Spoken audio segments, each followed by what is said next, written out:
للتربية والتنمية مدرسة الأغباط الكاثوليك بالبادية يقدم لكم مسرحية بعنوان أنا منكم، تأليف واستعراض وتلحين وإخراج أستاذة سناء عبده. مساء الخير يا بابا. مساء الخير يا ماما. اولا الفترة مفيش مدارس تانية معادة مفيش سمح كلام. حاضر، ما تزعلش نفسك واللي انت عايزه هيحصل. يا بابا انا بحب الدراسه ونفسي اكون دكتور في يوم من الايام. انا جبت الدرجه النهائيه في كل المواد وطلعت الاولى على الفصل. انا عايزاكي الاولى في شغل البيت، البنت ملهاش غير بيت. وانت عادل يا حبيبي عملت في درجاتك؟ انا مالك يا عادل يا حبيبي؟ ايه سجاد ولا يهمك، انت ليه هتشيل اسمه وترسله من بعدي؟ تعالى معايا وريك جبت لك ايه. وانا يا بابا جبت لي اللابتوب اللي كنت عايزاه علشان يفيدني في المذاكره. لا بقى تقول روح شوف حاجه فلت على شغل البيت. يلا عدل يا حبيبي نبدا على النكد ده. يلا روحي غيري لبسك وتعالي ساعديني نجهز الغدا. حاضر يا ماما. فين بقى الاكل يا معدل؟ يلا جوعنا. يلا يا ساره سهلي شويه. حاضر يا ماما.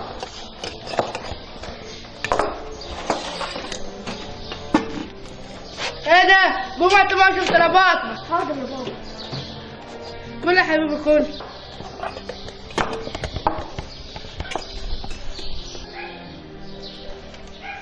ايه ده عشان الحاجة بتدمك؟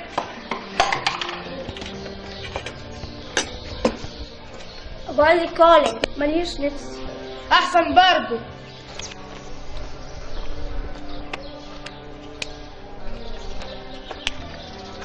صباح الخير يا بنات. صباحي، انت بتتلزقي كده وخلاص. حتى زمالك مش لاقيلك.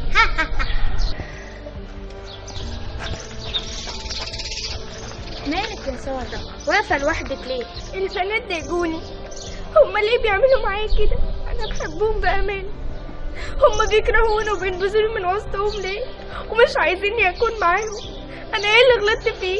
انت ما غلطتيش يا ساره، كل الحكايه انهم متغاظين منك عشان المدرسين بيحبوكي، عشان انت شاطره ومؤدبه ومتميزه في الانشطه، وبعدين انت ناسيه انك الاولى علينا ولا ايه؟ طب ما انت كمان شاطره والمدرسين بيحبوكي وبيحبوا كل اصحابنا اللي معانا. معلش ما تزعليش، احنا اصحاب من صغرنا وبنحب بعض زي الاخوات. يلا بقى اتاخرنا، الناس طلعت فصولنا.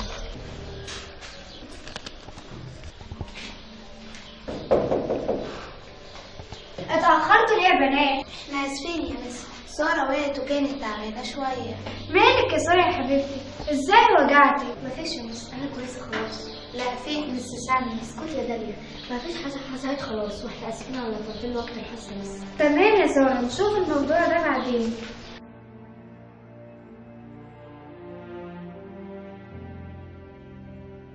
يلا يا شاطرين، مين فيكم هيحل المسألة اللي على السبورة دي؟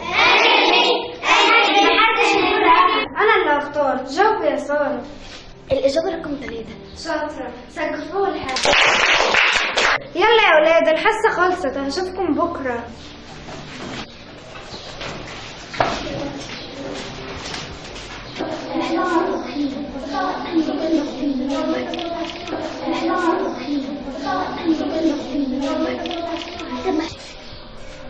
تعالي هنا يا حفاية. ايه في؟ هو انت لسه بتسألي في ايه؟ شايفة نفسك على ايه يعني؟ اصلا بيقولوا عليها انها شاطرة ومؤدبة جدا. حرام عليكم اللي عملتوه فيا النهارده في الفسحة. أنا منكم، أنا زيكم، سيبوني أروح. تروحي كده بالسايق وتيجي. يلا يا بنات هجوم. حرام عليكم كفاية، حرام عليكم كفاية، حرام عليكم. كلكم ده لا ما تبداش راحه، انا هشتكيكم لان ده ضد سياسه نظام المدرسه. كفاية كده عليها النهاردة. ايه تعودتي؟ حصلك حاجه؟ دراعي وجعني خالص يا داليا. معلش يا حبيبتي ما تزعليش، يلا نروح. أروح ازاي؟ ده ابويا لو عارف ممكن يكمل عليا ضرب عشان مش عايزني اكمل تعليمي. ما تقلقيش، ربنا يستر.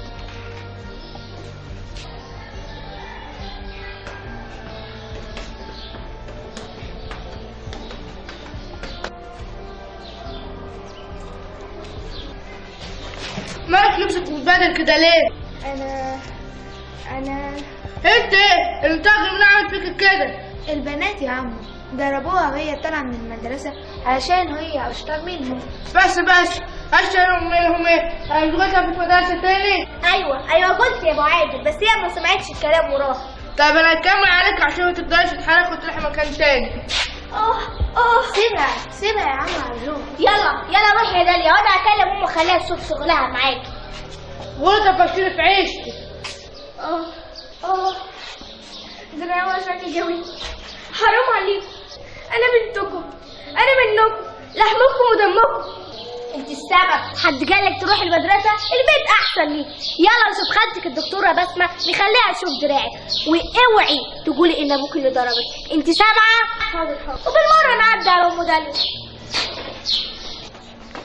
اهلا يا ام عادل، اتفضلي. مفيش وقت خلاص، انا جاي اقولك ما توديش بنتك المدرسه تاني، بلا تعليم بلا هم، ما خدناش منه غير وجع دراع ساره، وبنتك كمان بتتضرب.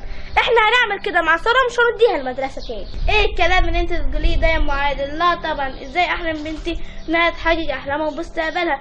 ده جهل، والدنيا اتغيرت ولازم نواكب العصر، والبنات لهم حقوق علينا، وابسط حقوقهم انهم يتعلموا. حرام عليكم تعملوا كده في عيالكم. براحتك يا ام عادل، انا مش هعمل كده مع بنتي. طيب سلام عشان ما تاخرش على الدكتور. اتفضل. دي دكتوره بسمه، شوفي دراع بنت اختك مالك يا سارة يا جميلة؟ ولا اقول لك يا دكتورة سارة ايه اللي حصل؟ خلينا اشوف دراعك ونعمل اشاعة. ايه الاخبار؟ للاسف فيه كسر ولازم نجبس دراع. معلش يا سارة، انا عارفة ان ده دراعك اللي بتكتبه وتذاكري بيه. 21 يوم وان شاء الله نعمل اشاعة وتكوني كويسة ان شاء الله يا خالته. بس قوليلي يا بنت اختي، ايه اللي حصل لك ومين خربشك كده؟ قوليلي ما تخافيش. زملائي في المدرسه يا خالته ضربوني من غير ما اعمل لهم حاجه، ولما رجعت البيت ابويا كمل عليا ومش عايزني اروح المدرسه تاني، وادي النتيجه كسر لي دراعي.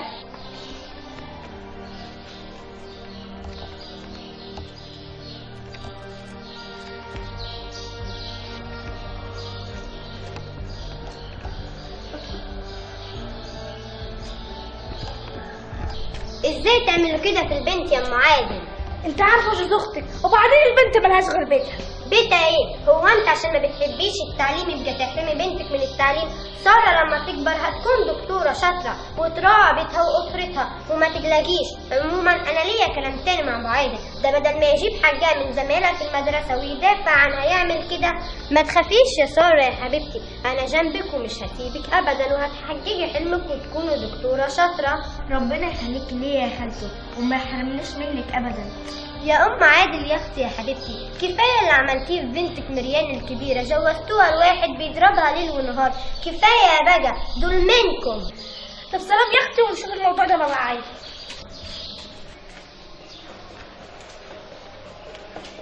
يلا سلام انت دلوقتي. ايه الاخبار؟ جبر دراع على انه فيه كسر. احسن بعد تستاهل كل اللي جرالي.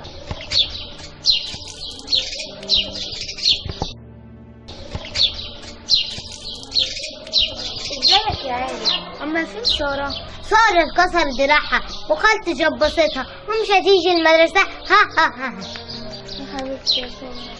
مالك يا داليا؟ وفين ساره؟ يعني مش معاك النهارده؟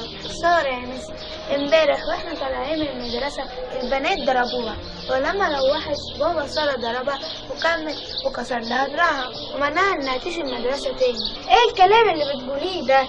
معقول يحصل كل ده في ساره؟ لا، ده الكلام ده ما يتسكتش عليه. انا هروح ابلغ استاذ فادي الاخصائي الاجتماعي في المدرسه هنا. تعالي معايا. تمام.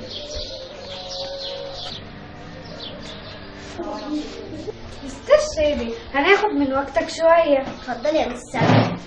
البنات بيضايقوا دايما ساره وضربوها امبارح مرتين، وساره لما روحت باباها ضربها وكسر دراعها، وكمان حرمها انها تيجي المدرسة هنا تاني، وده ضد سياسة حماية الطفل اللي حضرتك شرحتها لينا وللتلاميذ واولياء الامور كمان. ساره بنت شاطره وهاديه وبتحب دايما انها تعيش في سلام. انا زعلانه عليها حقيقي، بس للاسف ما حدش جه يبلغ ان حصل معاها كل ده. انا ببلغ حضرتك دلوقتي يا استاذ شيري، وانا هكتب الشكوى دلوقتي. تمام يا داليا، اتفضل. استاذنك يا مس ساميه، هاتيلي البنات اللي بره. حاضر يا استاذ شيري.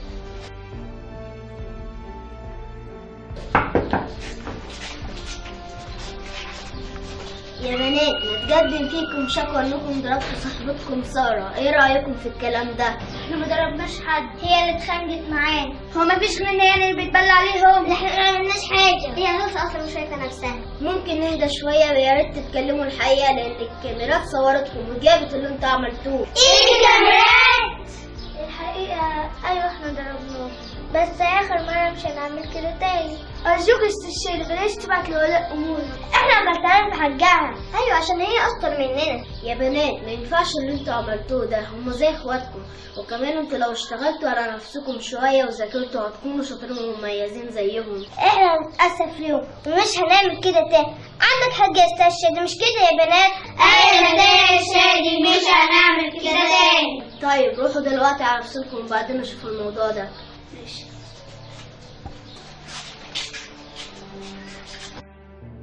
يا استاذ شادي، اولياء امور ساره مستنيين حضرتك بره. خليهم يتفضلوا. حاضر يا استاذ شادي. فاكر شادي في حاجة؟ انا باعت ليكم علشان سارة موضوع غيابها وكسر دراعها. ساره وهي بتلعب وقعت دراعها اتكسر. للاسف مش ده اللي حصل يا ام عادل، ولا ايه يا ابو عادل؟ الحقيقة اللي ضربتها كسرت لها دراعها يا استاذ شادي، بس هي مش بتسمع كلام خالص. ده مش مبرر انها تتضرب ويتكسر دراعها. سارة بنت هادية وملتزمة بشهادة كل مدرسين المدرسة، وهي دايما من الأوائل. يا استاذ شادي، البنت ملهاش غير بيتها، وبعدين زملائها في المدرسه بيضربوها ومش بتعرف تدافع عن نفسها، يبقى تقعد احسن. لا أنا مش مع حضرتك في الكلام ده. سارة مسالمة وبتحب كل اللي حواليها، مش معنى كده انها مش بتعرف تدافع عن نفسها. والبنات انا اتناقشت معاهم وعرفوا غلطهم، مش هيعملوا كده تاني، وهقعدهم مع بعض عشان يتصالحوا. المهم سارة جت معاكم النهارده ولا لأ؟ اهي جت واقفة بره يا استاذ شادي. تعالي يا سارة ما تجافيش بره. اخبارك ايه؟ الحمد لله نشكر ربنا. واخبار دراعك؟ دراعك كويس يا استاذ شادي وانا كويسه، بس ارجوك بابا وماما ما لهمش ذنب فيه، ما تزعلش معاهم ارجوك. سامعين سارة بتقول ايه؟ عرفت ان سارة قلبها ما يعرفش غير الحب والسلام لكل اللي حواليها، واولهم حضراتكم.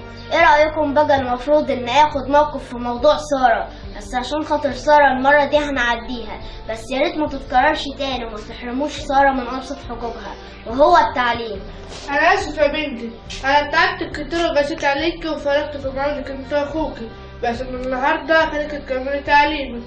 يا حبيبتي يا بنتي، من النهارده مش هخليكي تساعديني في شغل البيت وتنشغلي عن مذاكرتك، مش هتكوني زيي ولا زي اختك اللي حرمناها من التعليم وجوزناها لواحد ما عندوش غير الجسوة وبيعاملها اسوأ معامله. ربنا يسامحنا بقى. كل الكلام اللي حضراتكم قلتوه حلو جدا، واتمنى فعلا تنفذوه، وانا هتابع معاكم كل فترة ان شاء الله. اما انت يا سارة قبل ما تطلع على فصلك عايزة اقولك ان في مسابقة عاملاها المدرسة، وهي كتابة شعر عن السلام ونبذ العنف، وانا عارف انك شاطرة وبتكتبي شعر كويس، وهنعمل الفائز في المسابقة في حفلة المهرجان وختام الأنشطة، وطبعا حضراتكم مدعوين. الله بجد؟ تمام يا استاذ شادي، هقدم ان شاء الله. بعد اذنكم هطلع على فصلي.